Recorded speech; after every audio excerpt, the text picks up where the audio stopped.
بسم الله والحمد لله وبه نستعين على أمور الدنيا والدين. أما بعد وهران waxaan rabaa inaan halkan ka salaamo TV-ga qaranka. sidoo kale waxaan rabaa inaan halkan aan ugu soo jeediyo shacabka Soomaaliyeed. waxaa iska jira hadallo boonboonin ah iyo hadallo iska malaa'waal ah.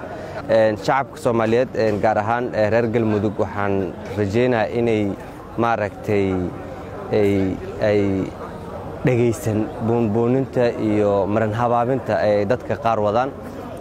sidoo kalena waxaan ugu hambalyeynaa kuna aqaanaa in ay khawaarijta meel iska saareen, cadowgana ay ka guuleysteen, guulo fara badanna ay ka keeneen.